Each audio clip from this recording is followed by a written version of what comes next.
Pemirsa, Polresta Denpasar mengeluarkan daftar pencarian orang atau DPO serta daftar cekal bepergian ke luar negeri terhadap oknum Wakil Ketua DPRD Bali Jero Gede Komang Swastika alias Jero Jangol.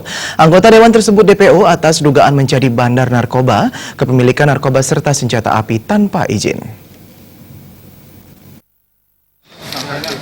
Kapolresta Denpasar Kombes Polisi Hadi Purnomo yang didampingi Kasat Res Narkoba Polresta Denpasar, Kompol Wayan Arta Aryawan mengatakan, pihaknya telah mengeluarkan daftar pencarian orang atau DPO serta cekal terhadap oknum anggota Dewan Jero Gede Komang Swastika alias Jero Jangol. Selain itu, Jero Jangol DPO juga terhadap istrinya Dewi Ratna dan saudaranya Wayan Swandana alias Wayan Kembar. Dikeluarkan daftar pencarian orang terkait Jero Jangol sebagai tersangka dugaan sebagai bandar narkoba, kepemilikan narkoba serta senjata api tanpa izin di rumahnya. Jero Gede Komang Swastika ditetapkan sebagai tersangka dan buronan usai rumahnya di Jalan Bantata Denpasar digerebek polisi. Buatkan daftar pencarian orang.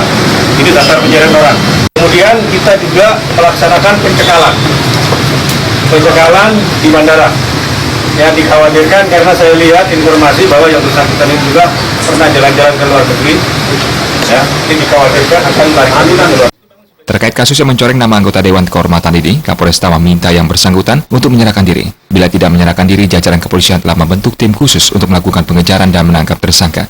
Ya, berkaitan dengan kasus tersebut, dan Bapak Kapolda menyampaikan akan dibutuhkan tim khusus untuk melaksanakan penangkapan. Karena ini sudah dari hasil pemeriksaan saksi-saksi dan juga alat bukti yang ada di TKP, khususnya di kamar yang bersangkutan sudah dinyatakan A1 dan kita siap untuk melaksanakan penangkapan, dan kita sudah buatkan sprint penangkapan kerjasama dengan CTOC ya, dan juga tim dari Narkoba Polda Bali.